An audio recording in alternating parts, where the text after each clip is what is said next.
బంగారు కిరీటాన్ని మార్వాడి దుకాణంలో తాకట్టు పెట్టారు. 70 లక్షలు విలువ చేసే సొత్తుని 38 లక్షలకు తనఖా పెట్టారు. సొంత అవసరాల కోసం డబ్బు వాడుకున్నారు. గుడివాడ కళ్యాణ వెంకటేశ్వర స్వామి ఆలయంలో అసలు ఏం జరిగింది?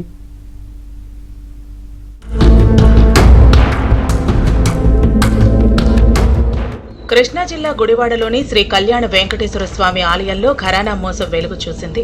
స్వామివారికి భక్తులు కానుకగా సమర్పించిన బంగారు కిరీటాన్ని ఆలయ కమిటీ సభ్యులు తాకట్టు పెట్టి ఆ డబ్బును సొంత అవసరాలకు వాడుకున్న ఉదంతం కలకలం రేపింది.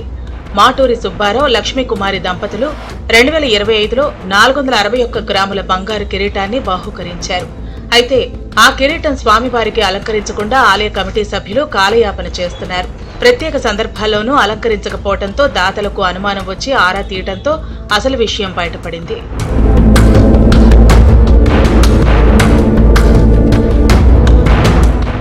ఆలయ కమిటీ అధ్యక్షుడు మోహన్ రావు ఇతర సభ్యులతో కలిసి బంగారు కిరీటాన్ని 38 లక్షల రూపాయలకు తాకట్టు పెట్టినట్లు బాధితులు ఆరోపించారు. భక్తులిచ్చిన కానుకలతో వ్యాపారం చేస్తున్నారని పోలీస్ స్టేషన్లో ఫిర్యాదు చేశారు. ప్రస్తుత మార్కెట్ రేటు ప్రకారం కిరీటం విలువ ₹1 కోటి పైనే ఉంటుందని బాధితులు తెలిపారు. చూపెట్టాడు. కొన్నాళ్ళు కరూర్ వైస్ బ్యాంకులో ఉందన్నాడు లాకర్లో, తర్వాత ఇండియన్ బ్యాంక్ లాకర్లో ఉందన్నాడు. ఒక మాట ఎగరం లేదు. తీసుకెళ్ళి చూపిస్తాను. నేను వెళ్ళలేను. ఇదిగో అంటున్నాడు. 4-5 రోజులు చూపిస్తాను. అసలు ఇక ఫోన్ ఎత్తడం లేదు. మరి అమ్ముకున్నాడు, తాకట్టు పెట్టాడు తెలియదు. స్వామివారికి కిరీటం సమర్పిస్తే నా మరణం నన్ను ఇబ్బంది పెడుతున్నాడు. మామూలు ఇబ్బంది కాదు, నాకు అసలు తట్టుకోలేకపోతున్నా. వెంకటేశ్వర స్వామి దేవస్థాన ట్రస్ట్ బోర్డు చేసిన మోసాలపై NTR stadium committee vice chairman Yalavarthi Srinivasarao ఆగ్రహం వ్యక్తం చేశారు. తాకట్టు పెట్టిన వారిపై, పెట్టుకున్న వారిపై కేసులు నమోదు చేయాలని డిమాండ్ చేశారు. బంగారం తాకట్టు పెట్టుకుంటే, గొలుసో గాజులో లేకపోతే ఇంకోటి పెట్టుకుంటే అది నా వస్తువో ఇంకోటి వస్తువో తెలియదు. పెట్టినోళ్ళదే అనుకోవచ్చు, కానీ కిరీటం మనుషులు పెట్టుకోరు కదా. కిరీటం దేవుడిదే ఉంటుంది. దేవుడి కిరీటం తాకట్టు ఎలా పెట్టుకున్నాడు, అతని మీద కూడా తీసుకోవాలి యాక్షన్. అంటే దేవుడిది తీసుకెళ్ళి కూడా పెట్టారంటే దొంగతనం చేసి పెట్టారంటే దొంగ బంగారం తాకట్టు పెట్టుకున్నాడు. దొంగ బంగారం తాకట్టు ఎలా పెట్టుకుంటారు? ఇలా అయితే దేవుడి గుడిలో నగలన్నీ ఎత్తుకొచ్చిన నగలన్నీ తాకట్లు పెట్టుకుంటారా? ఈరోజు ఆ బులియన్ మర్చెంట్ అసోసియేషన్ ప్రెసిడెంట్ కీర్తి కుమార్ గారికి కూడా ఫోన్ చేశారు. ఇది కరెక్ట్ కాదు, మీరు ప్రెసిడెంట్గా మీరు దాన్ని తీసుకోండి, మీరు ఇమీడియట్గా దొంగ బంగారం ఎలా తాకట్టు పెట్టుకుంటారు? దాంట్లోనూ దేవదేవుడు అఖిలాండ కోటి బ్రహ్మాండ నాయకుడు వెంకటేశ్వర స్వామి కిరీటం పెట్టుకోండి. దాన్ని ఇమీడియట్గా రిలీజ్ చేసి మీరు దేవుడి దగ్గర పంపించాలని కూడా చెప్పాను.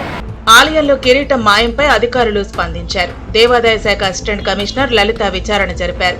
ఆలయ అర్చకుడిని విచారించారు.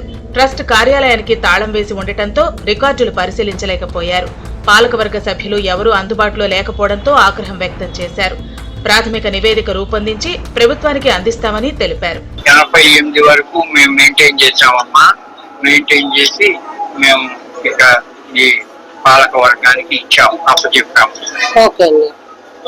ఇక ఆ తర్వాత నుంచి వాళ్ళే మెయింటైన్ చేస్తున్నారు. ఇప్పుడు పాలక వర్గ సభ్యులు కూడా ఉన్నారు కదండి. మెయిన్ అధ్యక్షులు వారు అవైలబుల్ గా లేదు అన్నారు. మిగిలిన సభ్యులు కూడా ఉన్నారు కదా. అవును, ఉన్నారు. వాళ్ళు ఎవరైనా మనకి అవైలబుల్ గా ఉంటారండి? వాళ్ళ మీద వారెంట్ ఇష్యూ అయినట్టు తెలిసిందమ్మా. అందుకని వాళ్ళ దొరకపోవచ్చు. 24 మంది ఉన్నారు కదా, వాళ్ళు ఎవరైనా అవైలబుల్ గా ఉంటే వాళ్ళ దగ్గర నుండన్నా నేను రికార్డ్స్ తీసుకొని ఎంక్వైరీ చేసుకుంటా అండి. మరోవైపు ఆలయ కమిటీ సభ్యులెవరూ అందుబాటులో లేరు. మరోవైపు వ్యాపారి పరారీలో ఉన్నారు. రికార్డుల పరిశీలన తర్వాతే అసలు విషయాలు వెలుగులోకి వచ్చే అవకాశం ఉంది.